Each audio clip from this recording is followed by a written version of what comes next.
Nah, ini mungkin dari daftar sasaran deradikalisasi ini, orang dan kelompok orang terpapar yang standarnya sementara kita rumuskan dengan berbagai pihak intelijen dari aparat keamanan, termasuk nanti para pelaku penyebar kotak amal, ya, itu bisa dikatakan dia sudah terpapar karena dia melakukan apa saja demi mencapai sebuah cita-cita dalam perjuangan atau melakukan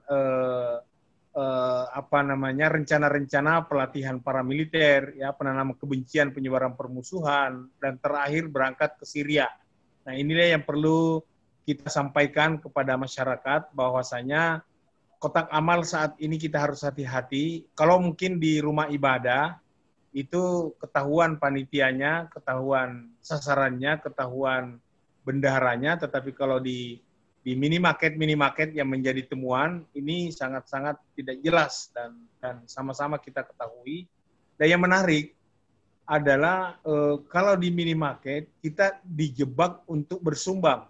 Karena kenapa?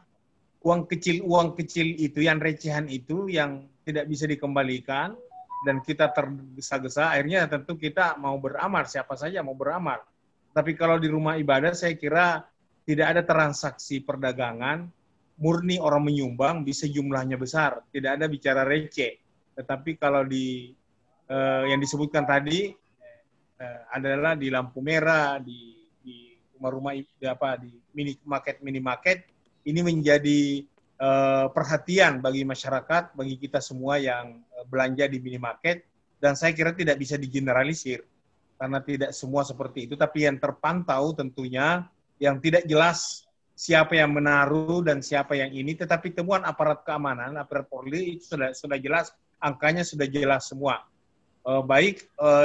Agar bisa lebih sistematis, saya minta panitia mungkin menayangkan ada sedikit paparan agar bisa kita kenal secara komprehensif peran dan tugas serta tanggung jawab badan negara, yaitu BNPT.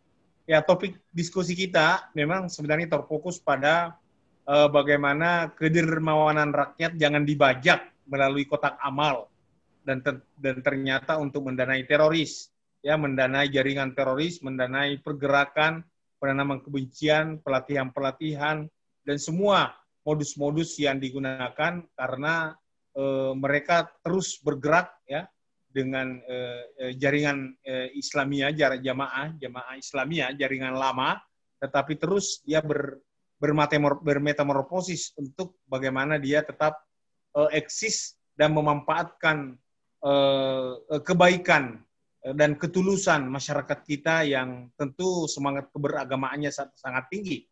Yang perlu juga saya tambahkan di sini adalah baru-baru ini teman-teman dari salah satu LSM melakukan penelitian, ternyata ada 9 organisasi yang melakukan pengumpulan dana untuk pendanaan pergerakan jaringan, penyebaran informasi dan persiapan pelatihan militer, kemudian pengiriman peserta dari peserta-peserta yang sudah dipersiapkan seperti yang ditemukan di Semarang, ya, pusat pelatihan untuk generasi-generasi muda yang memiliki militansi yang sangat tinggi. Lanjut dulu. Jadi, nah, ini perlu kita sepakat bersama, ini anjuran dan yang disampaikan Bapak Presiden kita mengaitkan agama dan terorisme adalah sebuah kesalahan besar. Jadi, tentu di sini agama dalam hal diskusi kita adalah kotak amal, ya, dan terorisme sebuah kesalahan besar. Jadi itu bisa terkena pidana, dan Undang-Undang Nomor 9 2013 ada pendanaan terorisme yang dikerjasamakan antara BNPT dengan PPATK, ya. Kemudian terorisme adalah terorisme, teroris adalah teroris. Teroris tidak ada hubungannya dengan agama apapun, dengan agama manapun. Saya kira kalau kita berbicara agama, ya semuanya damai. Ya, yang tidak punya agama saja, teman-teman, itu merindukan kedamaian, apalagi kalau sudah punya agama. Ya, itu saja. Dan kita sangat bersyukur di Indonesia tidak ada sepotong manusia pun yang tidak punya agama, dan 6 agama secara konstitusional diakui di negara kita, dan tentu kita harus memperkuat kehadiran enam agama ini di dalam kehidupan keseharian kita, di dalam menguatkan kesatuan negara kesatuan Republik Indonesia. Lanjut. Kemudian ciri dan penyebab radikal terorisme ini akarnya sebenarnya jadi adanya pengumpulan dana, perekrutan, kemudian aksi-aksi ancaman terutama lewat media sosial menyebarkan informasi-informasi yang dikemas dengan bahasa agama itu disebabkan karena mereka sudah menjadi radikal terorisme. Jadi perlu kita tahu akar masalahnya agar nantinya akar masalahnya kita berangkat dari akar masalah karena mengumpulkan dana itu hanya sebuah akibat saja, jadi sebuah militansi yang ingin melakukan perjuangan, ingin melakukan jihad, ingin melakukan hijrah, akhirnya dia carilah istilah-istilah dan pergerakan-pergerakan keagamaan yang bisa mensupport aksi-aksi mereka. Lanjut. Jadi sedikit kita flashback, mungkin teman-teman semua sudah tahu ya apa intoleransi, radikalisme dan terorisme dalam Undang-Undang Nomor 5 2018 sudah jelas. Sampai saat ini sebenarnya kalau kita mau berdebat mendefinisikan terorisme itu, misalnya kita di webinar ini ada 17 orang, ada 20 orang, bisa lahir 40 definisi.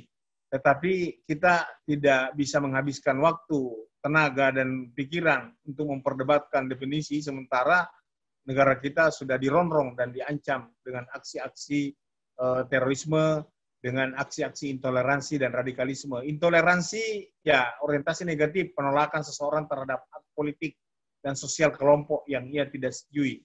Jadi merasa eksklusif, merasa diri paling benar, ya. Kemudian radikalisme tentu ini ada dua istilah, radikal dan isme. Radikal saya kira positif. Radikal itu berpikir konkret, tuntas, sampai ke akar-akar. Tetapi yang menjadikan kita ada clash dan siap dan tidak siap berbeda karena isme ini merasa diri paling benar. Orang lain yang berbeda dengan mereka itu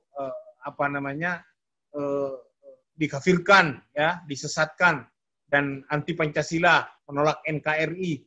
Nah, karena kenapa? Di dalam slide ini nanti saya tayangkan radikal-radikal yang terpecah di masyarakat itu, salah satunya adalah radikal yang ingin merubah negara bangsa menjadi negara agama. Akhirnya mereka berhijrah ke negara yang dianggap menegakkan syariat Islam, tetapi di sana justru nilai-nilai manusia dihancurkan. Tidak jelas siapa lawan dan siapa kawan. Itu konflik politik internal mereka. Negara-negara lain ingin bergabung hanya karena ya semakin kencang jaringan ini menyebarkan paham-paham, situs-situs yang seolah-olah mereka mendapat perintah dari Tuhan untuk menghabisi musuh-musuh Tuhan. Sementara kita ini sama semua di sisi Tuhan yang Maha Kuasa. Siapa yang berbuat yang terbaik, itulah yang memiliki nilai yang terbaik pula di sisinya. Dilanjutkan. Nah, ini perbedaan teroris dan bukan teroris. Jadi saya mengangkat ini bukan mau membenarkan simbol-simbol dan fisik, karena salah besar kalau kita menyatakan teroris itu ada ciri-ciri fisiknya. Kebetulan yang melakukan aksi teror di Bom Bali pernah ya memiliki kriteria yang sebahagian saudara-saudara kita yang rajin melaksanakan ibadah. Tetapi salah kita, saya tegaskan kembali, salah kita kalau ciri fisik yang kita angkat. Kebetulan yang melakukan aksi teror di Indonesia, mereka yang sama pakaiannya, yang rajin beribadah. Kan tidak mungkin kalau rajin beribadah secara benar melakukan kejahatan, jangan aksi. Mengucapkan saja perkataan tentu tidak tepat, apalagi melakukan aksi. Kalau kita bandingkan dengan ciri yang ada di sini dengan teroris yang beraksi di New Zealand tahun lalu sampai menewaskan kurang lebih 50 orang umat Islam yang mau melaksanakan sholat Jumat, apa namanya itu? Mereka klinis, mereka menggunakan jeans dan lain-lain sebagainya. Jadi kita tinggalkan ciri-ciri kriteria fisik, tetapi terus kita harus waspada agar jangan juga ada yang membajak. Nah, lagi-lagi bukan hanya membajak kedermawanan, tetapi membajak simbol-simbol agama, membajak tafsiran-tafsiran agama, bahkan memutilasi, istilah saya, memutilasi dalil-dalil yang tidak dikaitkan dengan sejarah historical background. Apabila kalau kita menyebut ayat ada asbabun nusul, ada hadis asbabul wurud, itu tidak dilihat di situ, hanya dipenggal saja. Akhirnya apa akibatnya? Dia juga memenggal-menggal orang, memutilasi orang. Karena dia berangkat dari dalil yang dipotong-potong. Nah, disinilah perlunya bagaimana pendidikan kepada masyarakat kita, kepada semua lini level pendidikan, kampus, menengah, pesantren, agar jangan ada istilah kampus radikal, jangan ada istilah pesantren radikal. Hanya oknum yang memanfaatkan lembaga-lembaga itu, disalahgunakanlah rohis, disalahgunakanlah kajian-kajian dakwah di kampus-kampus hanya karena ingin mengambil hati masyarakat yang buta, yang belum komprehensif pemahaman keagamaannya, tetapi militansinya sangat tinggi. Kita lanjut.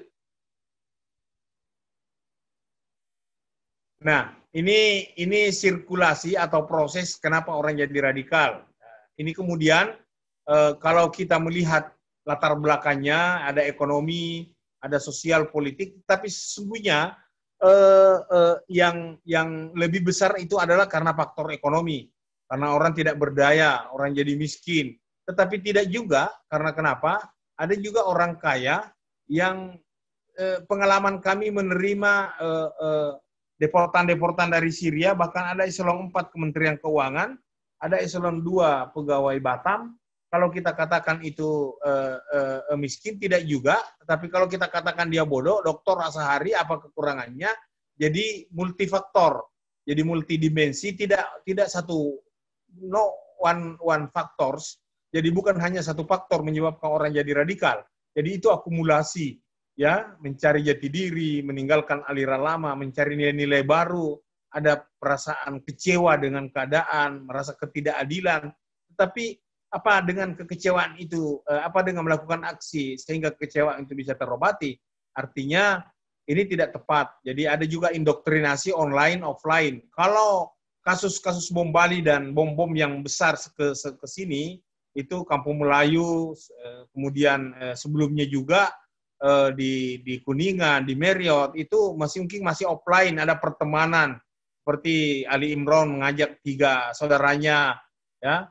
Nanti juga pengalamannya Ustadz Amir Fala ini sudah bergabung dengan kegiatan deradikalisasi, banyak mencerahkan teman-temannya.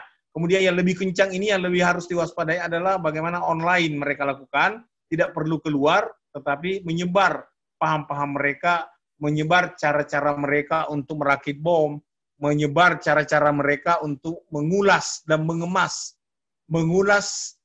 perbuatan kejahatan itu dengan dalil-dalil yang tidak kontemporer, dalil-dalil yang lokal sifatnya, yang dibuat oleh tafsiran-tafsiran seperti Sayyid Qutb, Abdullah Azzam.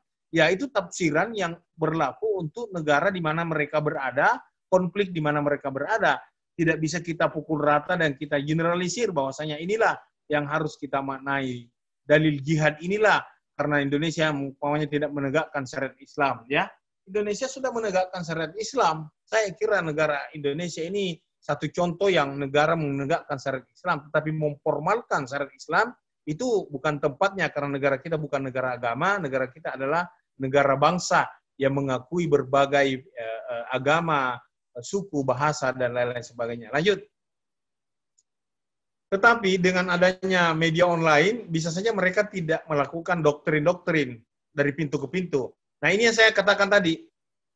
Untuk lebih mudah kita ingat, karena sekarang kan masanya di mana-mana ada warkop, kita kafe-kafe, ya.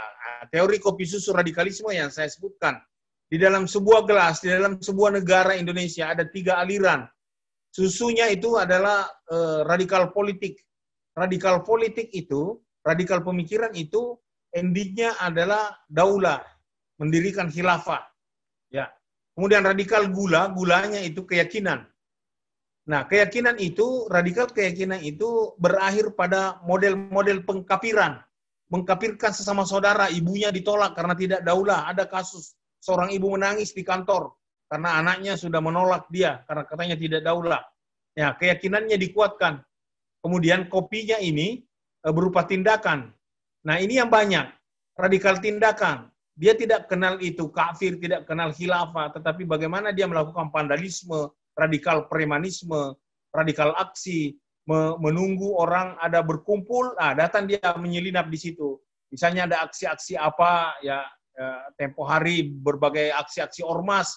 Nah, di situ ada beberapa oknum yang bisa saja menyelinap masuk untuk melakukan aksi tindakan, menunggu keadaan chaos, baru melakukan aksi-aksi penyerangan terhadap aparat keamanan. Dia tidak peduli dengan keyakinannya dan politiknya, ya. Tetapi ada juga sekelompok orang yang tidak melakukan aksi tindakan, tidak menyetujui tindakan, tetapi yang dia sangat harapkan diwujudkan adalah bagaimana negara ini dirubah menjadi negara agama, daulah Islamiyah, padahal itu tidak ada dasarnya saya kira. Di dalam Al-Quran juga tidak ada dasar. Justru Tuhan hanya mengajak kita berkumpul dalam sebuah entitas yang namanya komunitas yang mencintai kedamaian. Allahu yad'u ila daris salam. Allah mengajak kita sebuah entitas. Ya, seperti yang dicontohkan di Madinah yang dibangun Rasulullah. Ada Yahudi, ada Nasrani, bahkan ada orang yang tidak punya agama, hidup rukun dan damai. Itulah Indonesia yang harus kita pelihara dengan 6 agama. Nah, kemudian gulanya ini yang saya katakan radikal keyakinan. Radikal keyakinan ini masih pendek pemikiran politiknya, tetapi dia benci tindakan. Tetapi keyakinannya adalah sangat merusak. Saudara sendiri dikafirkan. Kita sama-sama agama Islam, sama-sama punya agama, kok dikafir-kafirkan? Di Indonesia ini tidak ada orang kafir secara sosiologis. Karena kenapa? Semua memiliki agama. Ya, tidak bisa kita kafir kalau kita anggap diri kita berbeda dengan ajaran kita, berarti kalau kita tuding kafir, berarti orang lain yang punya agama berbeda dengan kita juga jadi kafir di mata mereka. Olehnya itu, kita tidak bisa masuk pada wilayah kafir mengkafirkan. Coba kita lihat, begitu santunnya kita melakukan acara, contoh, ada yang pembacaan doa. Biasa pembaca doa mengatakan, saya akan memimpin doa secara Islam yang saudara-saudara lain ikut. Dia tidak mengatakan saya ingin memimpin doa secara Islam yang kafir ikut. Terlalu menyakiti hati saudara kita yang sesama orang Indonesia, sesama masyarakat yang berbudaya Indonesia, NKRI. Kok kita kafir-kafirkan? Itu bukan tempatnya di sini kita mengkafir-kafirkan. Itu adalah bawaan politik dari masa sejarah yang pernah ada. Saya katakan di dalam sebuah quote saya, khilafah itu titik 2, itu adalah cerita, berita, dan dialektika, bukan titah, ya, karena akan berakhir dengan sebuah luluh lantah. Tidak ada contoh yang bisa kita contoh sekarang. Olehnya itu, secara serampangan mereka menghalalkan segala macam cara, termasuk mengumpulkan dana, karena mereka bahkan menganggap semua bank di Indonesia itu adalah halal untuk dirampok. Contohnya, Bank Niaga, CMB Niaga di Medan, dan semua yang merampok itu sudah menyadari bahwasanya negeri kita ini negeri yang sangat kita syukuri aman. Apalagi kalau hanya mengedarkan kotak-kotak amal yang kecil, tetapi karena ribuan dan banyak akhirnya jadi juga gerakan mereka, karena mungkin tidak bisa merampok bank lagi karena sudah ada kasus, dan perbankan juga sudah tahu, ya, sangat-sangat ketat teknologinya, saya kira. Lanjut. Nah, penyalahgunaan kotak amal sebagai pendanaan teror, ini saya kira informasi yang inti, tetapi kita sudah ketahui bersama apa yang disampaikan tadi. Ini adalah temuan dari aparat keamanan, Polri tentunya, Densus 88, dan bekerja sama dalam sebuah satgas dengan BNPT, karena BNPT bukan badan penindak, hanya mengkoordinasikan, menyiapkan program dan merumuskan kebijakan. Selanjutnya bagaimana nih agar kotak-kotak amal ini, kementerian siapa nih kita sampaikan, agar bisa menertibkan, terutama minimarket. Kalau rumah ibadah mungkin ya kita juga tidak mengatakan tidak, tetapi jangan juga digeneralisir. Jangan-jangan ada masjid yang tertutup, tetapi tidak mengedarkan juga kotak amal dan disisihkan seperti itu. Sama dengan temuan yang saya katakan tadi itu, sekolah-sekolah. Kemudian penyalahgunaan dilanjutkan, kotak amal, mungkin tolong diingatkan kalau habis waktunya. Ini kan ada lagi narasumber kita yang lainnya, Pak Islah dan Ustadz Amir Falah. Itu akan lebih melengkapi lagi. Tapi saya akan menyampaikan apa yang disiapkan di sini. Lanjut, halaman selanjutnya. Nah, penyalahgunaan kotak amal mengumpulkan dana dari masyarakat, kelompok teroris, radikal anarkis dengan rencana aksi pelatihan militer atau mengirim masyarakat yang bergabung ke negara konflik untuk berjihad menurut pemahaman mereka. Ini yang perlu kita waspadai agar jangan ada anak-anak kita yang sudah meyakini itu dan menghalalkan segala macam cara untuk berangkat ke sana karena dia anggap itu bagian dari jihad. Sementara dalam negeri berkonflik tidak jelas siapa lawan dan siapa kawan. Jelas di sana karena ini cerita-cerita deportan, mereka hanya terombang-ambing, mereka hanya tidak jelas, dihantui pertempuran, tidak jelas siapa lawan, siapa kawan karena mereka berkonflik murni. Karena nuansa politik, perbuatan kekuasaan dikemas dengan serampangan, menggunakan istilah yang tidak jelas juga arahnya. Celakanya lagi, istilah-istilah suci ini disalahgunakan. Akhirnya akibatnya juga, kotak amal juga disalahgunakan. Karena hijrah disalahgunakan. Gonima, fa'i, harta rampasan perang. Dianggap semua bank-bank di Indonesia ini, waktu pertama kali saya ketemu kelompok yang merampok Baniaga itu dikatakan negeri ini sudah halal dirampok banknya karena itu untuk melakukan perjuangan. Coba kalau anak muda melakukan seperti itu dan masuk ke bank untuk melakukan aksi, kan itu kita jadi repot lagi jadinya. Lanjut. Kemudian ya temuan pihak aparat saya kira sudah ada angka-angka 13.000 disalahgunakan. 4.000 disebarkan oleh Jamaah Islamiyah, organisasi terorisme yang telah dimasukkan di dalam list PBB dalam daftar organisasi terorisme dunia, seperti Al-Qaeda, ISIS, dan JAD. Nah, agar masyarakat juga mengerti, jangan karena menggunakan simbol, akhirnya simbol-simbol agama, akhirnya kita tidak bisa berdaya, tidak bisa memberikan kritik. Ya, modus pengumpulan dana teroris melalui kotak amal terbilang baru. Dana masyarakat disalahgunakan, ya, digunakan untuk membunuh masyarakat. Diduga demi kepentingan merancang aksi teror. Gerakan ini semakin disalahgunakan, semakin masif ditemukan 13.000 kotak amal tersebar di minimarket maupun di pusat perbelanjaan lainnya. Jadi ya cara kita karena kita tidak bisa mengejar barangkali siapa yang menitip di situ, ya keluarga kita ingatkan jangan disupport atau pemilik kotak minimarket itu ya jangan menerima untuk mengisi kotak amal itu, dan kalau mau masyarakat menyumbang ya langsung aja ke keluarga kita, anak-anak kita, ke fakir miskin, langsung kena sasaran ya di pusat-pusat pembelanjaan. Penggalangan dana lewat kotak amal diletakkan di minimarket maupun pusat perbelanjaan yang fleksibel pengumpulan dana oleh kelompok teroris. Langkah ini dilakukan dengan mendapatkan dana langsung kegiatan kelompok teror. Kelihatannya kecil, kan kita biasa ditawarkan. Saya juga pernah ditawarkan seperti itu. Ini ada kembalian 200 perak, Pak, apa disumbangkan? Ya, karena kita sudah berkemas pulang, sudah semua kita beli ya. Karena disebut sumbangan, ya sudah di kotaknya juga tertulis kotak amal. Jadi kita semuanya ditipu oleh kelompok teroris. Tetapi penggunaannya nanti itulah yang digunakan untuk membunuh masyarakat. Kotak amal hanya salah satu bentuk demi mereka mendapat dana secara bebas, secara langsung dari masyarakat. Lanjut. Baik. Pak Irfan, mohon maaf, waktunya tinggal 3 menit lagi, mungkin kalau boleh dipercepat, Pak Irfan. Ini yang terakhir ini satu. Oke. Jadi berdasarkan keterangan Ketua Yayasan Abdurrahman bin Auf, bahwa total kotak amal ini temuan aparat, ini 13.000 yang biasa Bapak Kepala BNPT juga sebutkan bahwa kotak amal dengan rincian sebagai berikut.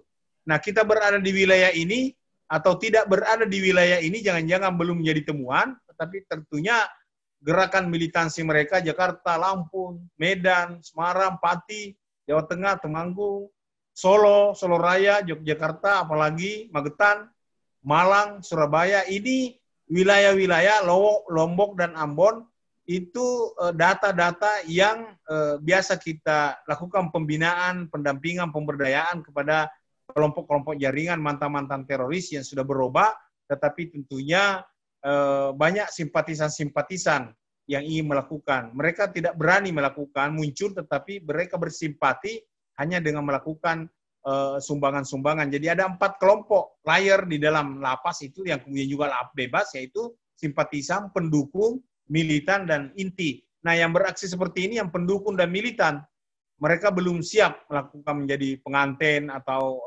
secara militan, dan juga tidak punya pemahaman keagamaan yang komprehensif untuk melakukan pemenggalan-pemenggalan terhadap dalil-dalil yang disalahgunakan untuk membakar semangat para penjahat untuk beraksi atas nama sebuah ajaran dan tafsiran keagamaan, terutama Islam, khusus untuk Indonesia. Yang pasti semua agama, semua bangsa ada pelaku-pelaku anarkis, teroris yang melakukan rencana-rencana jahatnya dan menghalalkan segala macam cara, termasuk mengumpulkan dana melalui minimarket yang kita diskusikan pada siang hari ini. Saya kira demikian. Terima kasih Mas Syukri sebagai moderator, dan tentu kita menunggu pertanyaan-pertanyaan, dan jika nanti saya tidak bisa menjawab, mungkin teman-teman lain para narasumber bisa melakukan respon, atau kami bawa kita diskusikan di tingkat pimpinan untuk mencari solusi terbaik dan jalan keluar agar masyarakat tetap menyumbang, tetapi jangan ada yang salah gunakan. Saya kira demikian, mohon maaf bila ada kekurangan. Terima kasih. Assalamualaikum warahmatullahi wabarakatuh. Waalaikumsalam warahmatullahi wabarakatuh. Terima kasih banyak Prof. Irfan atas presentasinya, dan tadi saya yakin masih banyak sekali hal-hal penting di dalam materinya Prof. Irfan, tapi karena waktu kita tidak begitu banyak, nanti mungkin bisa disampaikan sekaligus di sesi tanya jawab. Baik, kemudian yang kedua, ada juga sudah hadir di tengah-tengah kita Pak Haris Amir Falah, yaitu mantan Amir JAT atau dari mantan pimpinan Jemaah Ansarut Tauhid, yang bisa juga menjawab atau menceritakan pengalaman beliau sebelumnya, bagaimana kemudian kelompok teroris sebelumnya mencari dana, dan apakah ini salah satu semacam metamorfosa pencarian dana daripada kelompok terorisme. Silakan Pak Haris, waktunya saya persilakan, mungkin sekitar 15 menit. Ya, terima kasih moderator. Assalamualaikum warahmatullahi wabarakatuh. Waalaikumsalam warahmatullahi wabarakatuh. Apa kabar Ustaz? Alhamdulillah Prof. Gimana Prof? Baik, sehat. Baik. Ini lagi di lapangan nih Prof. Alhamdulillah. Jadi nggak bisa, nggak terlalu dakwah jalan terus. Insya Allah Prof. Masih Islah gimana? Islah. Alhamdulillah sehat Ustaz. Ya alhamdulillah. Baik, terima kasih. Ini tema menarik ya, soal ada kelompok yang melakukan pembajakan dermawannya umat. Umat ini di Indonesia ya cukup sangat dermawan memang, tapi kita lihat yang sangat tragisnya disalahgunakan. Memang suara saya kedengaran ya? Kedengaran Ustaz, silakan. Ya, memang soal pendanaan ini menjadi sesuatu yang sangat penting dalam dunia gerakan Islam di seluruh dunia, termasuk di Indonesia. Kebetulan saya juga tahun 2010 itu tertangkap beberapa pasal yang dikenakan kepada saya. Kemudian yang paling utama adalah pasal pendanaan. Jadi soal pengumpulan dana yang dihimpun, kemudian kami gunakan untuk pembelian senjata dan melakukan pelatihan di di Aceh, Gunung Jalinjanto. Jadi memang sudah menjadi kewajiban pada berikutnya, karena kalimat kata perintah jihad yang dipahami oleh kelompok radikal itu kan memang ada dua, ada jihad bi amwalikum wa anfusikum. Ada dengan harta dan dengan jiwa. Kemudian kalau dalam kajian-kajian itu kita selalu diyakinkan bahwa berjihad dengan jiwa itu hanya ada pada satu ayat yang lebih jiwa lebih dulu daripada harta. Yaitu hanya ada di surat At-Taubah ayat 111. Yaitu ketika Allah mengatakan innallaha ashtara bi anfusihim bi amwalihim lahumul jannah. Jadi Allah membeli jiwa dan harta. Hanya satu ayat itu yang jiwa lebih didahulukan. Selebihnya adalah tentang harta. Jadi makanya soal harta ini, soal pencarian dana ini menjadi sesuatu yang memang sangat luar biasa. Sangat luar biasa. Dulu saya kalau di kelompok-kelompok radikal ini selalu setelah dibaiat itu kan harus menunjukkan loyalitas atau berwala.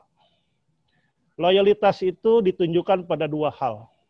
Satu, loyalitas dalam soal bagaimana kita menyumbangkan seluruh yang ada dalam diri kita, atau kalau tidak bisa, kemudian kita melakukan loyalitas dengan harta.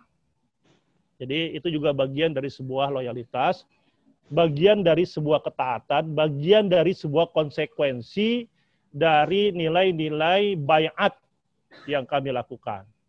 Ya, meskipun kalau di Jamaah Islamiyah masih ada istilah baiat, di NII ada istilah baiat, kemudian di JAD masih ada istilah baiat, di JAK Ansarul Khilafah juga ada istilah baiat. Nah, kemudian di Jamaah Ansarut Tauhid dan di Jamaah Ansarut Syariah itu istilah baiat kemudian dirubah menjadi kata-kata muahadah. Tapi baiat atau muahadah itu muradif, persamaan. Semuanya sama.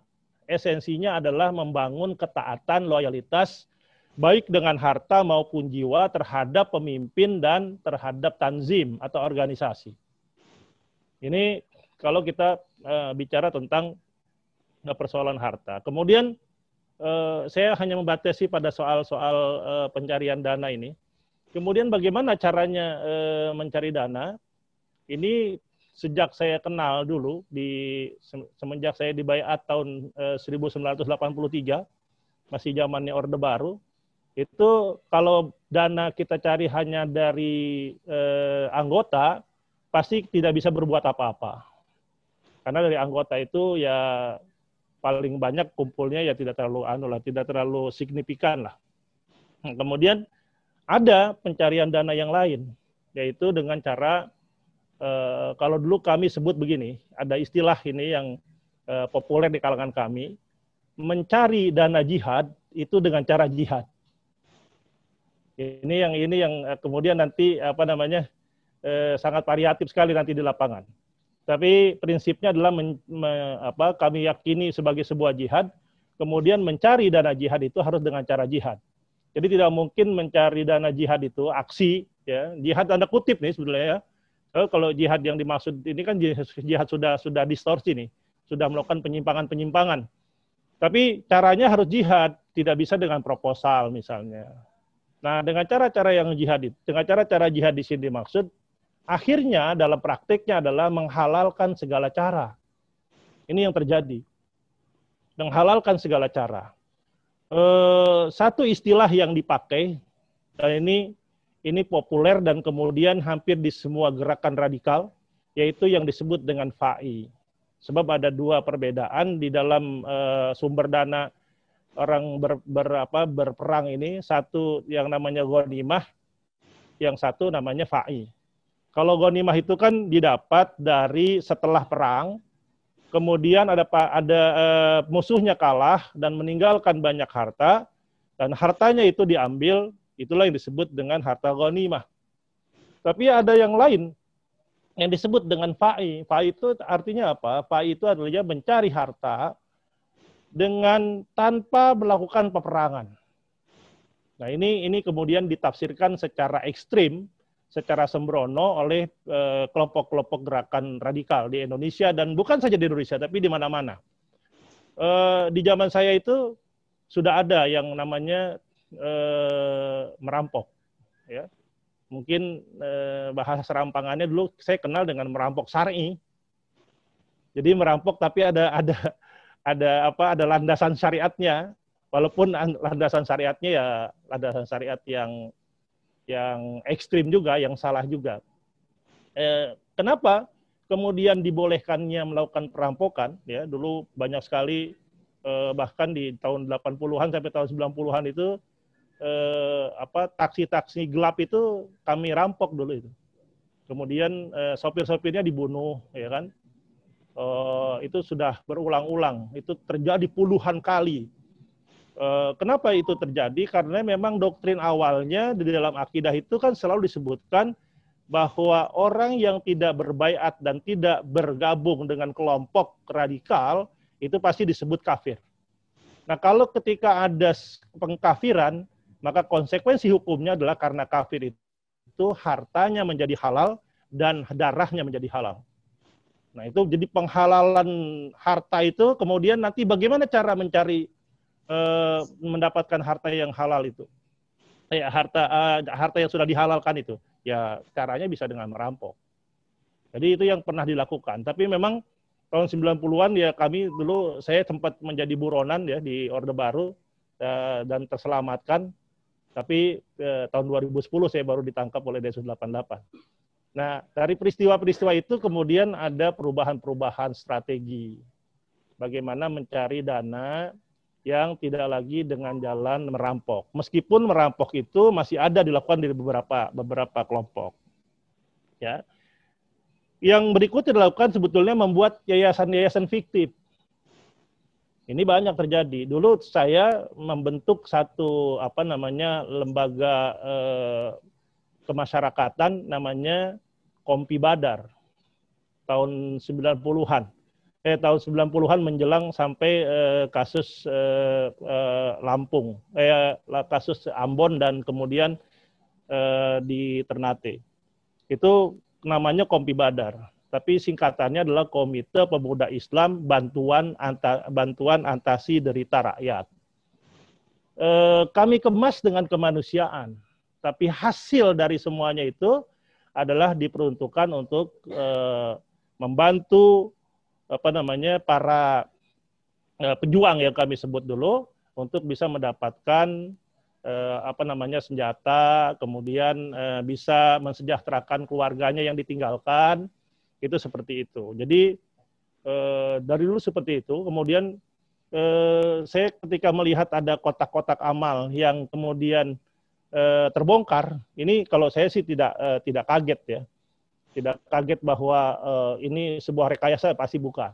Karena sebelumnya kita tahu bagaimana yang namanya Al-Zaitun. Al-Zaitun itu NII ya, NII-nya KW9-nya Toto Abdul Salam itu membuat bukan sekedar puluhan ribu, bahkan ratusan ribu kotak amal yang dia buat. Kemudian juga ratusan yayasan-yayasan dia buat, kemudian disebarkan di seluruh Indonesia, dan kemudian mereka mencari dana sampai kemudian mereka punya istana di Indramayu. Itu sebagian besar diambil dari dana-dana yang dibuat di kotak amal itu. Namanya ya semuanya orang tidak curiga. Jadi kotak amal itu sudah dari dulu dilakukan gitu.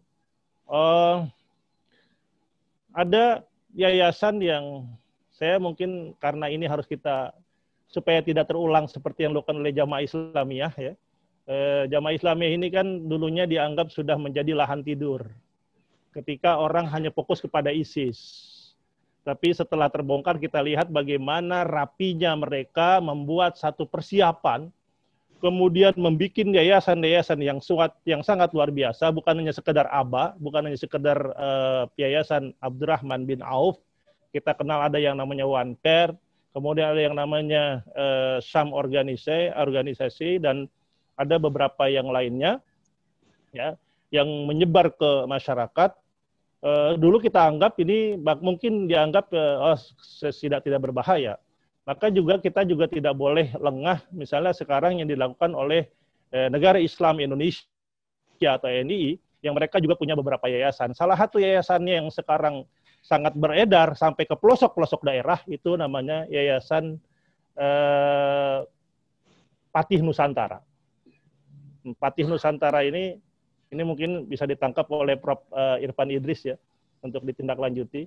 Patih Nusantara ini sekarang bergerak di bidang pendidikan, kemudian juga di pendanaan, bahkan bisa masuk ke wilayah-wilayah daerah-daerah yang terpencil, kemudian mereka bina, mereka baiat satu kampung itu, dan mereka buatkan masjid, itu semuanya covernya atas nama itu. Jadi kenapa kemudian orang memilih misalnya dengan jangankan membuat kotak amal, merampok saja sudah menjadi halal, apalagi kotak amal. Jadi ini menjadi satu hal yang biasa, ya. Kalau dulu menjelang Ramadan itu sudah beredar ribuan sebetulnya yayasan-yayasan yang hanya dibuat satu malam yang kemudian disebarkan supaya mendapatkan zakat mal dari berbagai masjid. Itu tinggal modalnya, tinggal kop surat, kemudian stempel, sebar semua kader-kader ke masjid-masjid. Itu di tanggal 1 Syawal kita sudah menghitung ya, miliaran kita dapat dana itu. Jadi saya rasa ini memang kenapa ini terjadi, karena ini saya katakan sekali lagi ada dalil yang mereka gunakan. Ada dalil yang secara serampangan yang mereka gunakan sehingga menimbulkan semangat. Ini jihad. Jihadnya adalah kalau tidak mampu jihad dengan harta, dengan jiwa ya dengan harta. Dan itu punya nilai yang sama. Gitu, punya nilai yang sama. Baik, Ustadz Haris, waktunya tampaknya habis. Cuman ada yang mau saya sedikit pertajam, Ustadz Haris, dari pertanyaan antum tadi terkait dengan Patih Nusantara yang katanya sekarang bergerak di dunia pendidikan dan pendanaan. Saya jadi teringat misalkan ada lembaga-lembaga investasi yang beratasnamakan syariah ya, yang beberapa waktu lalu cukup menggemparkan. Dan itu menyedot dana masyarakat sampai miliaran yang ternyata investasi itu investasi fiktif. Katakan misalkan investasi properti syariah, investasi kurma di Indonesia misalkan gitu, investasi syariah dan sebagainya.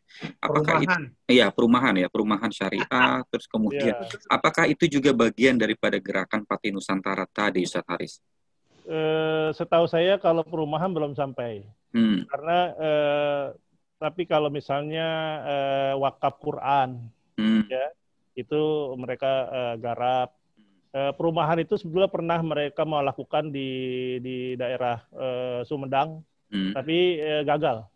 Tapi sampai sekarang, setahu saya sampai hari ini belum bergerak di bidang perubahan itu. Tapi di beberapa usaha itu ada. Ya, di beberapa usaha itu ada. Jadi artinya sebenarnya kotak amal ini hanya salah satu sebagian kecil daripada upaya mereka dalam pencarian dana itu, Ustaz ya. Betul, ada yang misalnya kayak model penitipan barang dikirim dari satu daerah ke daerah yang lain. Ya, itu banyak sekali itu. Jadi memang nanti variannya akan banyak sekali nanti, insya Allah. Baik. Jadi teman-teman bisa gali nanti dari Ustadz Haris kira-kira apa yang mau ditanyakan, monggo. Sekali lagi saya ingatkan kepada teman-teman audiens yang mau bertanya, silakan ditulis di kolom chatnya. Karena ini banyak hal, mungkin pengalaman Ustadz Haris, pengalaman Prof. Irfan, dan juga nanti ulasan dari Mas Islah juga yang akan menarik untuk diperdalam lagi.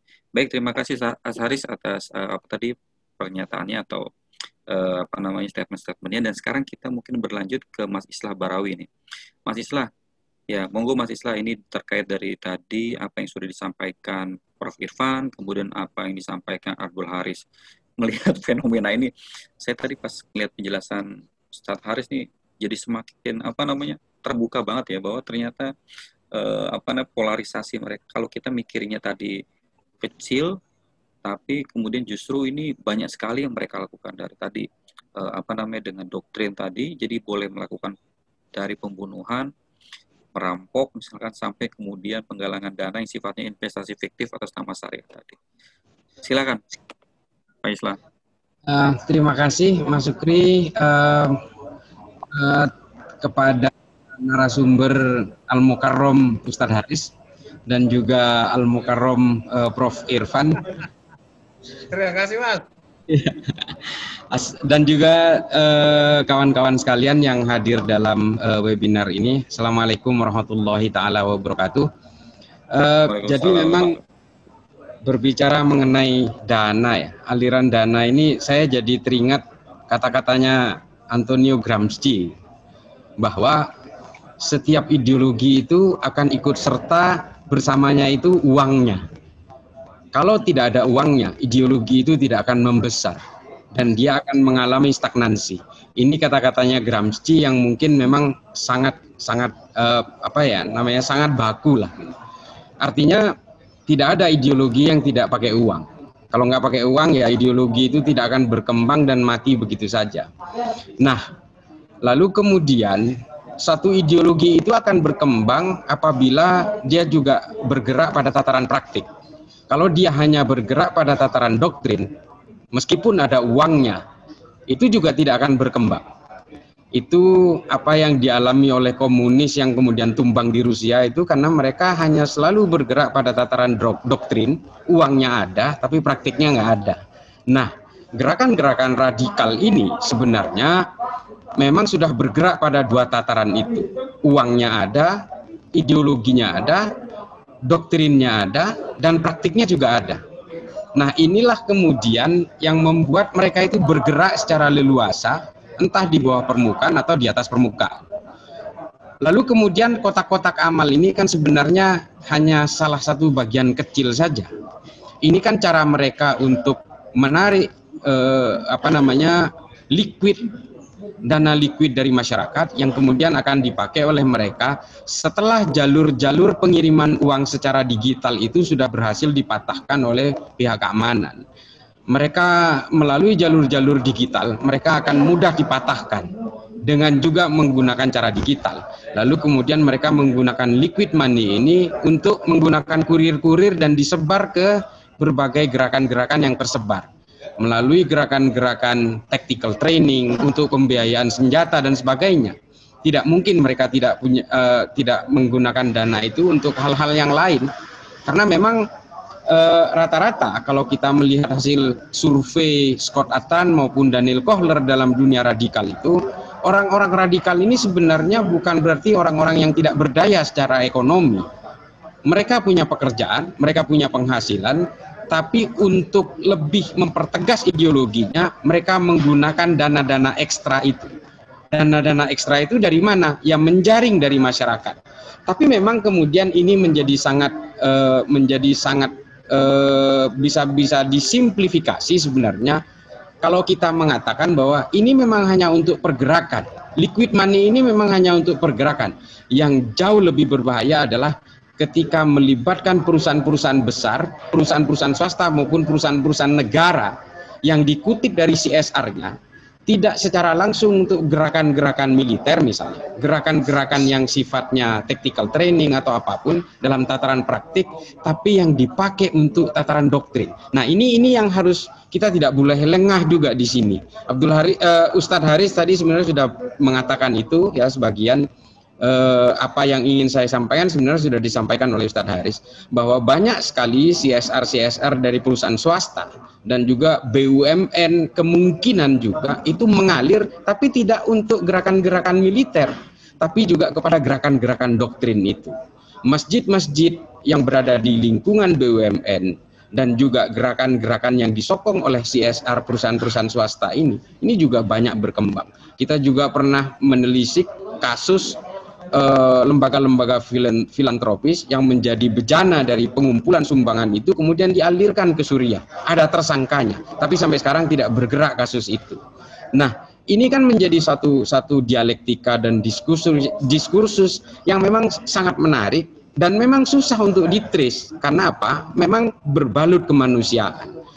Soal ghanimah dan juga fa'i dan sebagainya itu memang akan menjadi sulit ketika dia berbungkus agama. Kejahatan apapun ketika dia berjubah agama akan kelihatan terhormat. Ini memang menjadi postulat yang baku dari semua gerakan-gerakan radikal yang terjadi sekarang. Mulai dari zamannya Ustadz Haris masih belum tertangkap sampai pasca Ustadz Haris tertangkap, gerakan-gerakan ini kemudian terjadi. Sampai nyerobot tanah negara pun tetap kelihatan terhormat. Jadi ini memang harus menjadi perhatian kita semua. Ada perusahaan-perusahaan jasa kurir misalnya, kita kan juga tidak tahu bahwa CSR mereka itu dialirkan ke sana. Gerakan-gerakan dakwah mereka yang berbasis intoleran, berbasis radikal, ini dibiayai oleh mereka. Kalau urusan praktik mungkin susah untuk di-trace-nya, karena mereka tidak mungkin mengaku. Dan juga pihak pelaku yang tertangkap pun tidak mungkin mengaku, karena memang jalurnya sangat berliku. Dari berbagai perusahaan-perusahaan yang berafiliasi terhadap negara, misalnya perusahaan-perusahaan telekomunikasi segala macam, kita sebenarnya sudah mendengar itu sejak lama, bahwa gerakan-gerakan rohani yang berada di dalam perusahaan itu juga lebih banyak mengundang ustadz-ustadz yang justru menganjurkan kebencian, menganjurkan intoleran dan sebagainya. Ini kan sebenarnya sama saja, cuma memang tidak dibelikan untuk senjata, tapi juga hanya untuk membiayai menjadi pelumas-pelumas doktrin-doktrin itu yang pada akhirnya juga akan mengarah ke sana. Ini kan jauh lebih berbahaya ketika gerakan-gerakan mereka memasuki lembaga-lembaga intelektual, lembaga-lembaga kajian dan sebagainya, tapi dibiayai oleh CSR dari berbagai perusahaan besar itu. Ini kan sama saja sebenarnya. Ini kan breeder, ini pengembang biakan dari generasi-generasi radikal itu, kemudian dibentuk menjadi suatu generasi yang ekstrim dan tidak menutup kemungkinan pada akhirnya menjadi teror pada akhirnya. Ini tataran terakhir dari gerakan-gerakan intoleran, gerakan-gerakan radikal, ekstrim, pada akhirnya menjadi teror juga. Ini yang juga terjadi di Amerika dan juga di Eropa, bahkan di Afrika. Jalur-jalur pendanaan mereka ini sangat berliku. Kemarin ada Nashville bombing misalnya. Ini kan sebenarnya juga tidak mungkin terjadi kalau tidak ada dananya. Jalur pendanaan ini juga di Amerika menjadi satu PR yang sangat besar. Dulu ada satu kasus namanya kasus Johnson dan Ramirez. Dia melakukan kejahatan tax fraudulent. Tax fraudulent mereka ini kejahatan pajak, menggelapkan pajak. Setelah diungkap, ternyata penggelapan pajak yang mereka lakukan ini untuk pendanaan kelompok-kelompok radikal di Mauritania. Nah, ini tidak menutup kemungkinan juga kejahatan-kejahatan yang berkedok investasi, kampung kurma, dan sebagainya itu. Sebenarnya untuk kegiatan-kegiatan itu, cuma memang kita kadang-kadang berada pada tataran polemik yang tidak pernah selesai soal radikal dan pidana umum ini. Ketika itu masuk ke ranah pidana umum, maka tidak mungkin kita akan mengurai jaringan-jaringan di belakangnya. Tapi kalau itu dimasukkan ke dalam ranah terorisme, maka hukumannya menjadi maksimal dan proses pengungkapannya juga akan lebih jauh ke belakang. Ini kan sampai saat ini negara kita belum pernah berhasil untuk merumuskan satu definisi yang rigid tentang radikalisme. Ini persoalannya.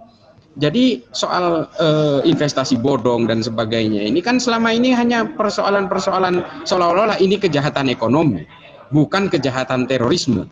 Ini yang menjadi permasalahan juga di dalam ranah hukum kita. Karena apa? Karena kita belum pernah merumuskan definisi radikal yang sangat baku. Bahkan kalau ini mohon maaf Prof Irfan tadi mengatakan radikal itu positif. Tapi kalau kita mengacu kepada definisi yang diungkap oleh oleh Syekh Usamah Sayyid Al-Azhari itu, radikal itu nggak ada positifnya. Tapi menurut Daniel Kohler, radikal itu memang ada positifnya seperti yang dikatakan Prof Irfan. Nah, tarik-menarik definisi ini saja memang kemudian berimbas kepada produk-produk hukum yang harus menjerat kejahatan-kejahatan mereka ini.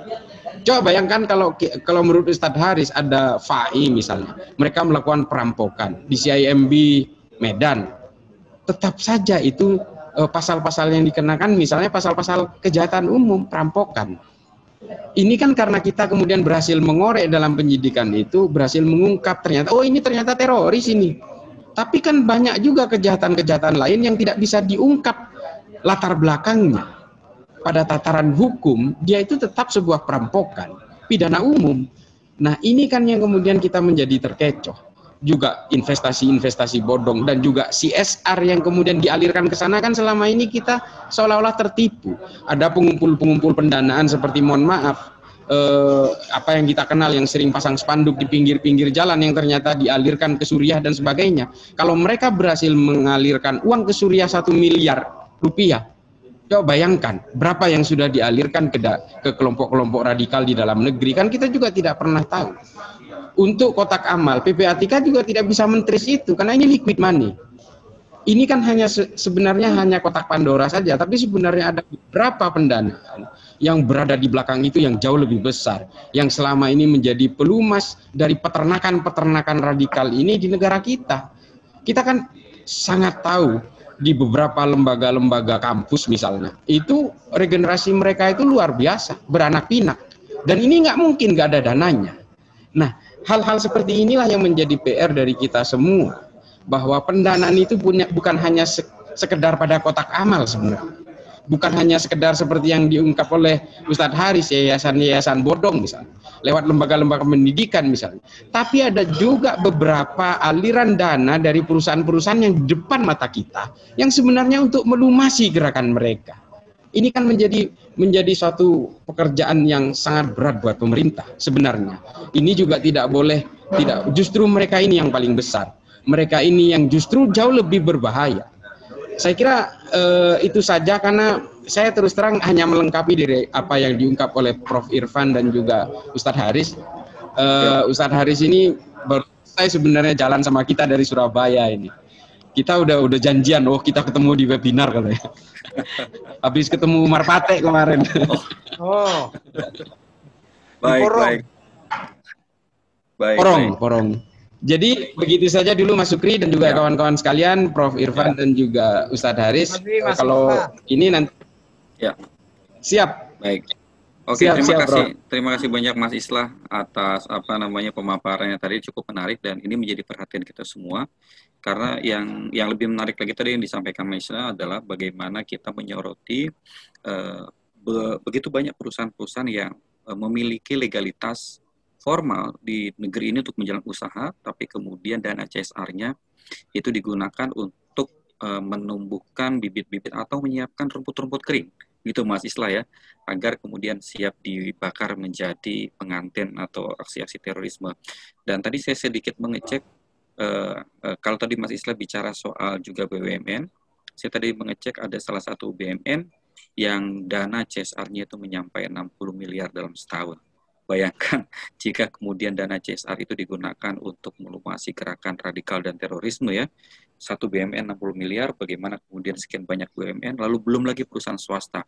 Artinya kita benar-benar harus berhati-hati menghadapi itu semua. Oke, baik teman-teman, ini saya lihat sudah ada yang bertanya. Mungkin saya bacakan pertanyaannya saja dulu. Nanti biar bapak-bapak narasumber satu persatu mungkin bisa menjawab dari pertanyaan-pertanyaan tersebut ya. Jadi biar tidak biar tidak satu-satu dijawab, khawatir waktunya terlalu lama. Baik, yang pertama ini ada pertanyaan dari Zahra. Zahra ini bertanya kepada Prof. Irfan. Itu mungkin nanti bisa diingat Prof untuk sekalian dijawab, yaitu BNPT apakah masih melihat terorisme di Indonesia? Apakah masih ada hubungannya dengan terorisme di luar negeri? Jadi apakah terorisme di Indonesia ini berdiri sendiri atau masih ada hubungannya dengan luar negeri? Misalkan kalau dulu kita pernah ingat adanya Usama bin Laden dan lain sebagainya. Kemudian ini juga kembali lagi untuk Prof. Irfan, yaitu dia bertanya dari Firda Junita, ini apakah sel terorisme di Indonesia masih aktif dan apa saja? Oke, kemudian selanjutnya ini dari Mas Isfari. Oke, ini tadi ada pernyataan dari Ustadz Haris mungkin ya.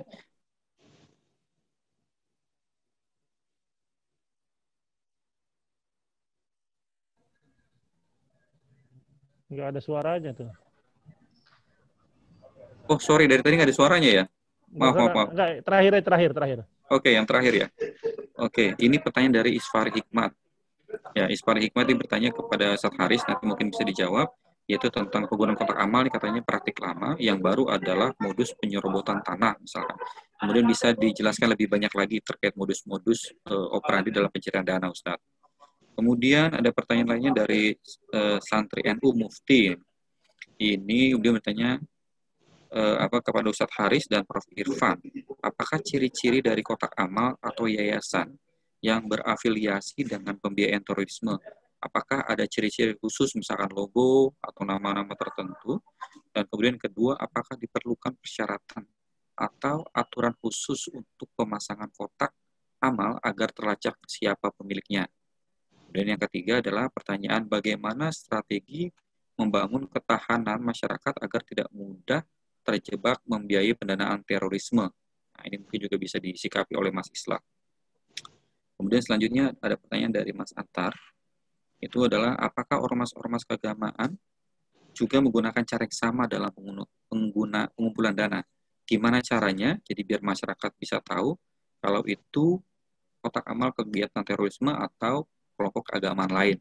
Jadi jangan sampai kemudian orang mau beramal tapi dia takut-takut. Padahal ini ada juga kotak amal yang memang baik atau tujuannya dan digunakan dengan baik. Kemudian dua penanya lagi, dan ini dari Andi Adam, yaitu ini ditujukan mungkin untuk Mas Islah ya. Selain menggunakan kotak amal yang diletakkan di swalayan dan tempat umum, metode apa saja yang digunakan kelompok teror untuk menggalang dana? Bukankah mereka juga disokong oleh kelompok yang skala dananya juga lebih besar? Kemudian untuk Pak Islah lagi, dari Jatim Pos, itu sepengetahuan Anda, selain dari kotak amal, apakah aliran dana dari kelompok teroris luar negeri juga masuk ke kelompok radikal di Indonesia? Bagaimana dengan peran negara-negara Timur Tengah pro kelompok radikal terhadap pembiayaan mereka dari jejaring mereka di Indonesia? Jadi pembiayaan dari Arab Saudi misalkan ke Indonesia seperti apa? Baik, mungkin dimulai dari dimulai dari Prof. Irfan Idris dulu mungkin ya, menjawab dari beberapa pertanyaan. Silakan. Mulai dari Mbak Sahra, apa BNPT ada hubungan teroris dengan luar negeri? Itu saya katakan bahwasanya teroris itu adalah kejahatan lintas negara, kejahatan luar biasa, kejahatan kemanusiaan, dan bahkan dalam dunia PBB ditegaskan itu kejahatan serius crime.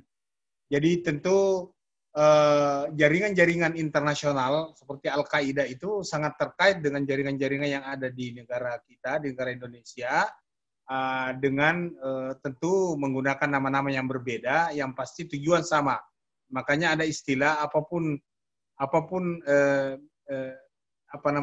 makanannya, yang penting minumannya apa begitu. Apapun nama organisasinya, yang penting tujuannya sama, yaitu merubah negara bangsa menjadi negara agama. Lebih kepada tujuan politiknya. Jadi borderless, jadi tidak mengenal, karena itu juga misi kehilafaan yang disalahgunakan.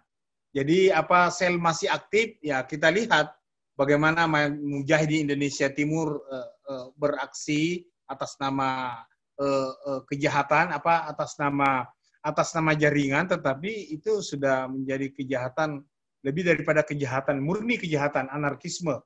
Kemudian ini yang perlu kita waspadai, ini yang perlu kita sebarkan di masyarakat kepada generasi muda, karena mereka langsung mengkonsumsi dan membaca lewat media-media sosial, dan ternyata itu adalah hanya kemasannya saja, ternyata itu adalah teroris. Ciri kotak amal atau bagaimana strategi ketahanan masyarakat ini, ciri-ciri kotak amal ini kan dia menggunakan tentu tidak menampakkan dan tidak ada mengatakan ini untuk ini, tetapi yang pasti fakta yang ditemukan oleh aparat keamanan itu yang perlu menjadi atensi bagi kita.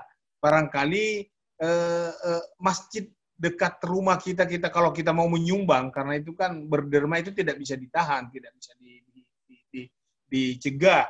Nanti dialamatkan saja ke tempat-tempat yang berbeda.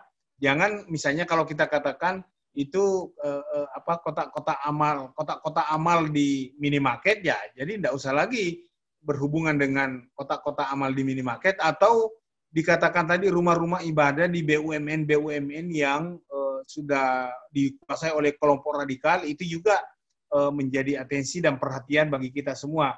Nah, yang mendasar ini yang sangat-sangat filosofis tentunya adalah bagaimana strategi ketahanan masyarakat kita agar dia memahami bahwasanya ini adalah modus yang digunakan oleh kelompok radikal dan teroris. Ya tentu tetap semangat semangat berderma, semangat menyumbang itu tetap kita tingkatkan. Tinggal bagaimana masyarakat kita sampaikan bahwasanya pada titik-titik tertentu yang begini ini harus kita waspadai. Kemudian di Kementerian Agama juga sudah ada wakaf tunai. Barangkali kalau mau memang berderma, bukan terpaksa berderma hanya karena recehan yang diminta tidak ada dan kita mengias saja sambil balik kiri, mungkin di Kementerian Agama ada istilahnya wakaf tunai. Jadi dalam bentuk uang kita sedekahkan, mereka kelola secara wakaf dan itu terpantau, terkontrol dan kelihatan manfaatnya kepada kaum duafa dan orang-orang yang tidak berdaya, orang-orang miskin dan yang membutuhkan beasiswa-beasiswa. Saya kira demikian apa yang bisa kami sampaikan. Yang pasti banyak masukan-masukan tadi, terutama dari Mas Islah, itu kami bawa nanti ke pertemuan dengan pimpinan, bahwasanya bukan hanya sebatas kotak amal yang kita lihat, tetapi yang lebih berbahaya lagi adalah siasar yang disampaikan tadi, sekian miliar, 60 miliar, dan tidak sedikit juga siasar BUMN yang menyiapkan bantuan-bantuan seperti misalnya peternakan kambing di Solo, misalnya juga penyebaran bibit-bibit tanaman ke Medan, itu dari siasar juga. Justru sudah ada contoh yang kita bisa ikuti untuk kita sampaikan kepada semua BUMN dan bahkan pada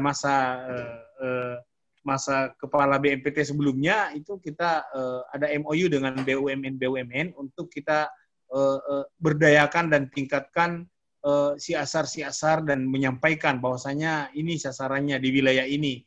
Jadi bahkan di lapas pernah kita rumuskan dengan Kalapas Palembang dulu, dikatakan ada namanya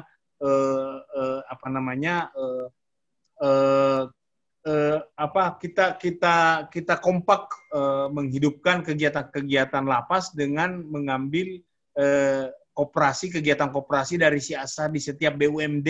Itulah kegiatan itu dimasukkan di dalam lapas untuk dikerjakan oleh para narapidana, terutama narapidana teroris atau lapas yang ada narapidana terorisnya.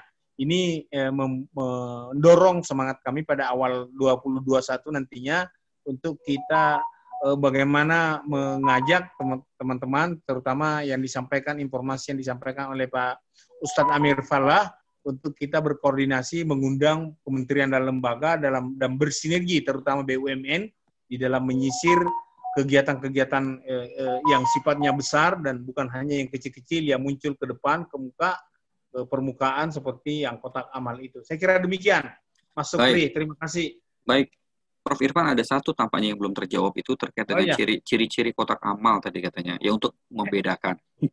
Ya, ini juga perlu kita waspada. Yang pasti jika menemukan kotak amal di minimarket itu tentu tidak ada ciri khas, mana mungkin disebutkan di situ untuk pendanaan atau apa, tetapi kita tetap waspada. Mungkin kalau kita mau berderma, saya sarankan lebih baik dialihkan saja. Ya, karena kita sudah trauma, bahkan puluhan ribu itu. Bagaimana kita membedakan apakah dia menggunakan di situ simbol kata syahadat dan lain sebagainya? Karena pasti kalaupun harus dia menggunakan simbol, pasti simbol keagamaan dan pasti kita setuju. Jangan cari simbolnya, jangan cari kriterianya, tetapi yang pasti temuan pada umumnya di wilayah-wilayah itu oleh aparat itu sudah pasti. Kalau kita mengatakan ciri ini, ya jangan-jangan tidak menggunakan ciri itu. Tetapi yang pasti karena ini kota amal, tentunya ayat-ayat yang bagaimana menjanjikan pahala orang yang menyumbang, ciri-cirinya pasti bagus. Baik. Artinya tidak ada ciri khusus di kotak amal tersebut. Yang pasti kita justru mengantisipasinya lebih baik beramal ke yang jelas saja institusinya, kira-kira begitu ya. Saya kira itu. Demikian Mas Sukri. Terima kasih Pak. Baik, silakan Ustaz Haris atas menjawab pertanyaan-pertanyaan yang tadi sudah disampaikan. Iya betul, memang kita tidak bisa memberikan secara definitif soal identifikasi kotak amal. Kemungkinan besar barangkali ke depannya dia akan menggunakan tidak nama Islam supaya lebih orang terkelabui lagi gitu. Jadi itu sulit lah bagi kita. Memang yang penting sekarang berderma itu atau berinfak itu harus direct lah, langsung aja lah. Ada juga yang paling rawan sebetulnya, yaitu menggarap di kalangan pengajian ibu-ibu. Ini juga sangat luar biasa nih. kasus JI ini yang tertangkap di Bandung, ada seorang ibu-ibu pengusaha yang kemudian menanyakan ke saya, ini saya gimana ya, pernah berinfak banyak gitu kan, tapi mereka nggak tahu kalau itu akhirnya digunakan untuk dana pelatihan dan sebagainya. Ini kan jadi dilematis nih buat mereka. Dana yang ada tersimpan di kita di Indonesia, dana perang itu, dana perjuangan mereka itu sangat banyak sekali, terutama dihimpun dari kaum muhajir, orang yang berhijrah ke ISIS. Itu tidak sedikit aset-aset yang dijual miliaran. Mereka hanya membawa beberapa saja untuk hidup di sana, tapi sisanya itu mereka menggunakan atau mereka simpan di satu lembaga infak yang ada di Indonesia. Barangkali saya tidak perlu sebutkan di sini, tapi saya pernah tahu, lihat ada. Itu juga sangat luar biasa. Kemudian tadi sebetulnya Mas Islah tuh yang harus bertanggung jawab soal penyerobotan itu ya, penyerobotan lahan-lahan itu. Tapi memang ada ya, bukan hanya sekedar dulu ada kelompok yang namanya dari mulai Islam Jamaah berubah menjadi LDI dan seterusnya. Itu juga banyak melakukan penyerobotan, tapi juga ormas-ormas yang lagi rame sekarang juga nampaknya juga lahan yang mereka gunakan itu tidak resmi milik mereka, tapi hasil dari sebuah penyerobotan. Cuma untuk lebih terangnya nanti Mas Islah lah yang menyampaikan. Biar saya tidak terlalu diserang, Mas. Jadi saya rasa itu. Jadi tugas kita hanya memang tugas kita sekarang lebih berhati-hati. Jangan mudah kita memberikan dana hanya sekedar label agama gitu. Karena ya saya secara pribadi punya pengalaman itu kan, saya katakan saya ditahan tahun 2010 itu kasusnya karena saya menghimpun dana dari tangan saya itu bisa mencapai 1 miliar lebih dalam jangka 3 minggu. Ya, itu saya punya cara untuk itu. Sekarang insya Allah sudah saya tinggalkan semuanya itu, kecuali ya kita untuk membangun negeri ini. Ya. Saya hanya nambahkan itu, Mas Yuri. Baik. Terima kasih banyak Ustaz Haris atas jawabannya. Ditahan dulu, nanti akan ada pertanyaan selanjutnya. Silakan Mas Islah untuk menjawab pertanyaan dari audiens tadi terkait penyerobotan tanah, kemudian juga pola-pola baru pencarian dana, termasuk CSR, kayaknya perlu didalamin lagi. Silakan Mas Islah. Saya kok jadi nyesel ya, ini sama Ustaz Haris akhirnya dilemparkan ke saya juga soal penyerobotan tanah negara ini. Tapi sebenarnya begini, soal penyerobotan tanah negara ini memang sebenarnya kasuistis lah ya. Artinya ini adalah mungkin bagian dari cara mereka. Tapi kalau kita berbicara tentang aliran dana dari luar negeri, ini kita memang kemudian cara-cara mereka itu adalah mengalirkan dengan cara mengkonversi dana-dana itu melalui jalur-jalur kemanusiaan dan pendidikan. Ini pernah disitir oleh Frah Pendit, salah seorang diplomat waktu Obama menjadi presiden. Dia berkeliling ke banyak negara-negara Islam untuk mengamati soal ini. Dan kurang lebih sekitar 80 juta US dollar dari pemerintah Saudi itu yang mengalir ke negara-negara, termasuk negara kita itu, melalui jalur-jalur pendidikan. Kalau kita tahu di sini banyak sekali lembaga-lembaga pendidikan yang dibiayai oleh Arab Saudi. Lalu mereka juga membiayai mereka dalam bentuk beasiswa, overhead yang menjadi tanggungan dari lembaga-lembaga pendidikan itu juga didanai oleh mereka. Ada beberapa kasus, salah satunya adalah ketika ada seseorang yang tertangkap dari Qatar membawa uang 1 juta US dollar, dan ini ternyata memang alirannya ditujukan kepada kelompok-kelompok radikal di negara kita. Ini saya mendapatkan info ini, memang saya nggak tahu, mungkin Prof. Irfan dapat atau Ustadz Haris juga dapat, tapi saya dapatkan info dari orang Kemenlu sih sebenarnya. Tapi ini saya juga belum tahu, tapi saya mendapatkan info itu dan saya masih punya info itu masih ada secara tertulis. Tapi pada intinya begini, aliran-aliran dana yang datang dari luar negeri ini tentu saja pasti ada. Karena bagaimanapun ideologi-ideologi radikal ini semua datangnya dari sana. Dan kalau kita mau lebih menelisik lebih dalam lagi sebenarnya, sedikit main intelijenan gitu ya. Ada beberapa yang masuk juga ke negara kita melalui narkoba. Ini juga yang harus kita pahami. Ini ada salah satu data yang empirik, temuan dari Polda Kepri itu kurang lebih hampir 93 ton narkoba yang tertangkap itu dari Malaysia. Ini belum yang dibuang ke laut. Ini belum juga yang lolos. Mengapa dari Malaysia? Nah, kita juga nggak tahu. Di Malaysia 1 gram saja hukumannya itu berat. Tapi ini jumlahnya ratusan ton. Mosok sih polis di Raja Malaysia nggak tahu soal itu, tapi kita juga nggak berandai-andai ke soal itu. Tapi saya meyakini ini adalah bagian dari konversi aliran dana dari luar untuk gerakan-gerakan radikal ini. Tujuannya apa? Saya juga nggak tahu, tapi yang jelas negara kita ini sekarang memang menjadi melting pot dari berbagai kepentingan, ideologi maupun juga kepentingan-kepentingan geopolitik dan geoekonomi. Kalau negara kita ini tenggelam, negara-negara persemakmuran yang berada di sekeliling kita ini akan muncul dan naik ke atas.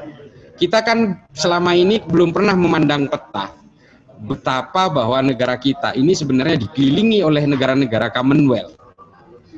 Dan kalau kita juga menyadari di sekitar negara kita ini yang dikerumuni oleh kelompok-kelompok radikal bukan negara Commonwealth. Kita lihat Filipina, kita lihat juga Thailand, dan kita negara-negara Commonwealth ini nggak ada teroris yang sifatnya jaringan dan besar. Ini menjadi salah satu kajiannya sangat unik dan bisa dikaji lebih dalam lagi soal ini. Tapi saya sudah lama memikirkan soal ini. Coba bayangkan bahwa kita mulai dari Vanuatu yang berusaha mengganjal kita di PBB soal kemerdekaan Papua misalnya, Papua Nugini, Australia, Singapura, Malaysia, Brunei, semua negara-negara Commonwealth. Dan mereka itu aman-aman saja dari kelompok radikal. Tapi kita kemudian dijejali oleh narkoba dari Malaysia misalnya. Ini kan menjadi suatu pertanyaan yang unik dan aneh. Mereka mengekspor Azahari, mereka mengekspor Nurdin M. Top ke kita tanpa melakukan satu gerakan-gerakan destruktif di negaranya sendiri. Abu Bakar Ba'asyir juga difasilitasi membuat JI Asia Tenggara di Malaysia juga. Ini kan menjadi suatu pertanyaan-pertanyaan yang belum terjawab sebenarnya. Memang dunia radikal ini beserta pendananya adalah misteri-misteri yang memang harus dipecahkan. Karena kalau tidak, kita akan betul-betul dalam 5-10 tahun ke depan, kita tidak menutup kemungkinan kita akan menjadi lahan pertikaian, menjadi darul harbi kalau kata Ustadz Haris, menjadi ladang pertempuran. Tapi ladang pertempuran untuk siapa? Ladang pertempuran untuk orang lain sebenarnya. Mereka menggunakan proksi-proksi di negara kita supaya negara kita ini benar-benar tenggelam. Aliran dana itu, ini yang muncul hanyalah kotak-kotak amal karena hanya ingin menjaring dari orang melarat kepada orang-orang yang katanya berjuang. Tapi kita kan tidak pernah mendeteksi aliran-aliran besar yang sebenarnya mengalir kepada kita. Memang mungkin kita belum tahu bahwa akses senjata terhadap mereka ini kemudian diwujudkan dari penjaringan kotak-kotak amal itu. Tapi dengan doktrin-doktrin yang memasuki generasi-generasi kita, generasi milenial kita, dijejali dengan segala macam doktrin itu. Ini kan menjadi sangat bahaya. Ini kan sama saja seperti konflik hari ini berusaha digeser ke masa depan. Saya kira itu, Mas Sukri. Mohon maaf, baik, ini saya sekalian mohon pamit kepada Prof. Irfan. Mas Islah, satu lagi sedikit pertanyaan Mas Islah. Satu lagi terakhir sekaligus mungkin closing statement nanti terkait juga dengan tadi kan Mas Islah bicara tentang pembiayaan atau pelumasan biaya CSR itu memberikan biaya pelumasan untuk bibit-bibit radikalisme tadi. Nah, bicara tentang pelumasan tadi, ada juga kemudian Kompolnas yang menyatakan ada organisasi di Jakarta yang besar juga di Jakarta itu yang disebut 37 orang ini juga terlibat atau pernah terlibat dalam aksi terorisme. Gimana Mas Islah menanggapi itu? Apakah itu bagian dari organisasi pembibitan terorisme atau radikalisme atau gimana? Ya, kalau menurut saya begini, saya dari awal itu paling kekeh paling kekeh untuk mengatakan bahwa organisasi yang sekarang ini sedang menjadi topik itu adalah organisasi radikal. Banyak kemudian orang bertanya, radikalnya di mana? Radikal itu sederhana. Ketika mereka berusaha mendevaluasi nilai negaranya, itu sudah radikal. Nggak bisa ditawar. Ini kan radikal itu tidak selalu identik dengan hal-hal yang destruktif sebenarnya. Tapi ketika sudah berusaha mendevaluasi nilai negaranya, kalau kita perhatikan dari organisasi itu ya, kita baca ADART-nya dengan teliti, tidak ada menyebut satu kata pun tentang Pancasila, tidak menyebut satu kata pun tentang NKRI. Tujuan mereka jelas, khilafah minhajin nubuwah, jelas. Jalur perjuangan mereka itu jihad. Tujuan mereka mati syahid, bahkan masuk penjara pun dianggap uzlah. Ini kan sebenarnya sesuatu hal yang sangat berbahaya. Kalau irisan-irisan itu kemudian menelorkan 37 orang menjadi seorang radikal, terorisme dan sebagainya, ya saya nggak heran. Ini memang organisasi radikal. Organisasi ini berbahaya. Kalau ini didiamkan akan menjadi presiden dan menjadi cloning di tempat lain. Ini sangat berbahaya. Artinya gini, radikalisme itu tidak sesederhana yang kita. Ada politisi yang bilang terorisme itu hanya teroris proyek itu. Lembaga-lembaga keamanan itu hanya ingin dapat kucuran dana untuk pencegahan.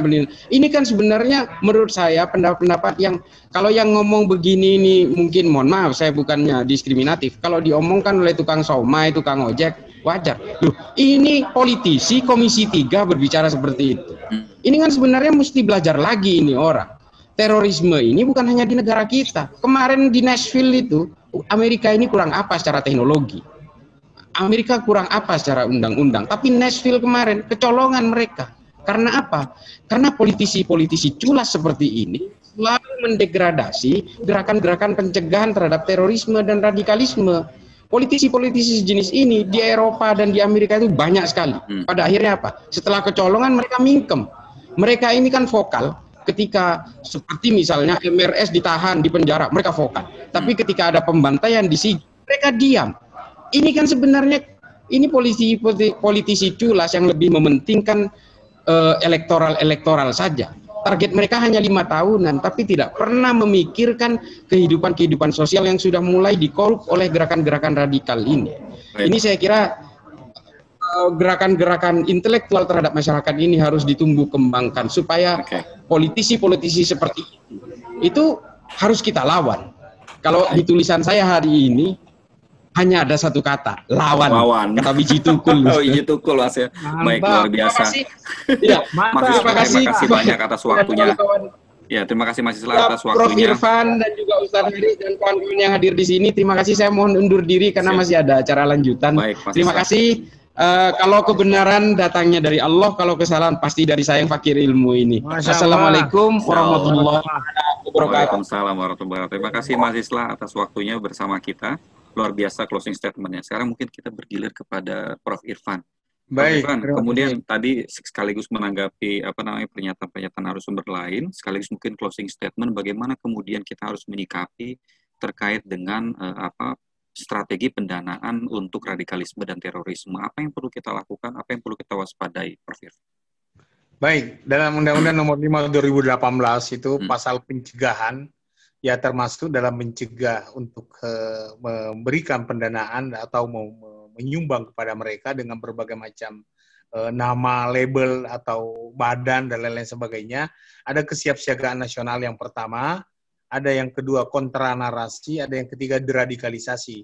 Kalau deradikalisasi ini mereka yang sudah kena pasal, tapi kontra radikalisasi ini terbagi 3, yaitu kontra narasi, kontra propaganda, dan kontra ideologi. Ini yang harus kita kuatkan, narasi-narasi yang membumi, narasi-narasi alternatif, narasi-narasi yang memoderasi, narasi yang mencerahkan kepada masyarakat bahwasanya beramal memang itu bagus, tetapi dilihat kemana Anda beramal. Atau bagaimana kalau kita langsung menyumbangkan kepada kelompok-kelompok yang memang berhak menerima sumbangan itu, daripada kita tujuan kita bagus, tetapi kemudian ada orang yang mau menyalahgunakan, yang memanfaatkan dan menyalahgunakan sumbangan yang kita berikan kepada melalui kotak-kotak amal. Kemudian kesiapsiagaan nasional itu juga bagian dari pencegahan. Kesiapsiagaan nasional ini dimaksudkan agar seluruh komponen bangsa, seluruh masyarakat harus menyadari, harus memahami bahwasanya kejahatan terorisme ini tidak ada keterkaitan dengan agama, jadi dengan satu agama pun, tetapi semua agama ada pelaku seperti itu, semua bangsa ada pelakunya seperti itu. Nah, olehnya itu penguatan pemahaman kepada masyarakat kita harus ditingkatkan agar jangan diglorifikasi atau jangan dianggap sebagai sebuah perjuangan, sebuah jihad yang sebenarnya adalah kegiatan yang merusak diri, merusak bangsa, dan merusak agama terutama, saya kira, karena terus kejahatan-kejahatan yang berlatar belakang seperti itu, teroris-teroris seperti itu juga menggunakan terus kajian-kajian keagamaan agar dengan mudah mereka bisa mengambil hati masyarakat, apalagi mengatakan ini adalah sumbangan, tapi ternyata itu adalah kejahatan yang disupport. Saya kira demikian. Baik, Sukri. Terima baik. kasih. Artinya kita harus mewaspadai kajian-kajian yang mungkin ditawarkan kepada kita yang mau mendalami agama ya, Prof. Irfan ya. Betul. Kita harus lihat dengan harus komprehensif dari hulu ke hilir. Siap. Jangan hanya satu guru, jangan hanya satu kitab, itu pun hanya terjemahan. Harus mengaji kepada banyak guru dan mengaji kepada sumber-sumber yang akurat, yang kontekstual, dan melihat interdisipliner keilmuan yang kita harus dalami seperti sosiologi, antropologi. Jangan hanya kalau sudah berbahasa Arab lantas kita telah mati-matian, mentah-mentah ternyata itu adalah doktrin-doktrin takfiri atau mengkafirkan. Saya kira demikian Mas Sukri, dan terima kasih Prof. Irfan atas waktunya. Kemudian kita berlanjut ke Ustadz Haris. Ustadz Haris. Terima kasih. Ya, Ustadz Amir. Ya, Ustadz Amir misalkan berbicara tentang tadi soal pendanaan. Bagaimana, apa yang kita harus, pertama mungkin catatan dari Anda untuk pemerintah, apa yang harus pemerintah lakukan agar pola pencarian dana seperti ini tidak tumbuh subur dan terus bermutasi mencari dan merubah pola, dan bagaimana pemerintah harus menjadi yang berada di depan mengantisipasi hal itu. Yang kedua mungkin closing statement Anda terkait dengan apa yang harus diantisipasi masyarakat agar tadi ini mungkin ada juga statement dari audiens kita, jangan-jangan secara tidak sadar kita setiap hari mendanai terorisme padahal kita niatnya untuk beramal gitu. Silakan Ustaz Amir. Ya, kalau tanpa sadar insya Allah tidak ada dosa ya. Saya ingin tambahkan sedikit segini ya. Jadi kita ini harus lihat metode-metode dari kaum radikal terorisme ini dalam mereka mengembangkan dan mencapai tujuannya ya. Itu ada doktrin yang namanya sabar. Sabar itu ditafsirkan dengan 3. Pertama adalah aktif, kedua kreatif, ketiga inovatif. Nah, pasti mereka membangun inovasi-inovasi bagaimana supaya perjalanannya ini tetap sampai pada tujuan yang diinginkan. Kemudian saya rasa sekedar masukan kepada pemerintah ya yang menangani masalah-masalah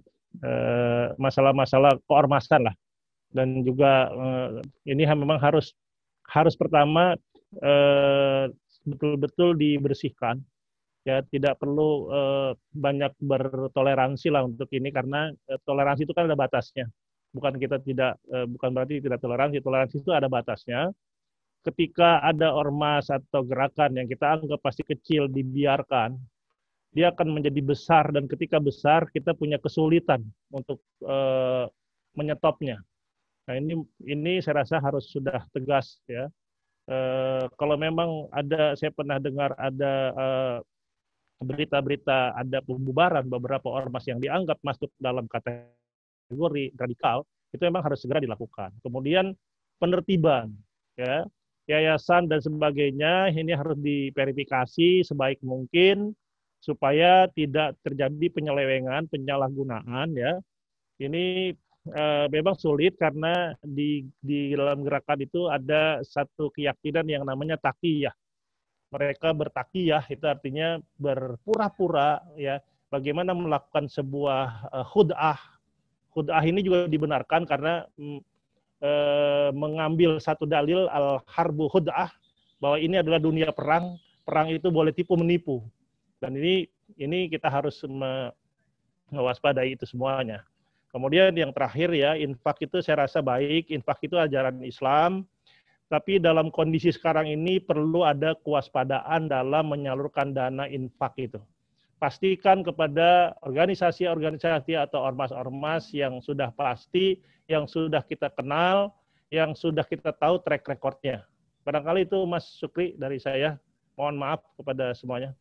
Baik, terima kasih Ustaz Haris Asmir atas waktu Anda, dan banyak sekali saya pikir yang sudah disampaikan oleh narasumber, bahwa dari kesimpulan semuanya ternyata masih banyak hal yang perlu kita lakukan dalam ternyata gerakan terorisme ini terus bermutasi. Jadi kita pikir tadinya terorisme sudah hilang di dunia ini, atau sudah hilang dari Indonesia karena tidak ada aksi bom dan lain sebagainya, justru ternyata mereka banyak sekali bermutasi dan mencari dana dengan berbagai cara. Tadi sudah disampaikan oleh Ustaz Haris, sudah disampaikan dengan Pak Islah dan juga Prof. Irfan tadi, banyak sekali cara yang mereka lakukan, dan hingga saat ini ternyata kita tanpa sadar kita juga ikut mendanai mereka. Dan pesan Ustaz Haris yang terakhir itu sangat bijak, saya pikir, bahwa dalam berinfak kita harus tetap berinfak sebagai umat muslim. Tapi yang paling penting adalah kita harus tetap waspada berinfak kepada organisasi yang jelas dan peruntukan yang jelas. Jangan sampai kemudian tanpa sengaja kita mendanai terorisme, dan itu sangat tidak kita inginkan bersama. Pada akhirnya berikut kesimpulan daripada diskusi kita tadi yang sudah saya sampaikan. Semoga ke depan lembaga-lembaga pemerintah, baik kepolisian, baik kemudian BIN dan BNPT dapat mengantisipasi terorisme dengan baik, dan kita juga semakin banyak mendapatkan informasi agar tidak kecolongan ke depannya. Baik, sekian diskusi kita pada siang hari ini. Mohon maaf jika ada kesalahan. Mudah-mudahan semua apa yang disampaikan narasumber bermanfaat untuk kita semua. Terima kasih pada Pak Abdul Haris, Pak Irfan, juga Pak Islah yang sudah banyak berbagi kepada kita semua. Akhirul kalam, Assalamualaikum warahmatullahi wabarakatuh. Sampai jumpa lagi.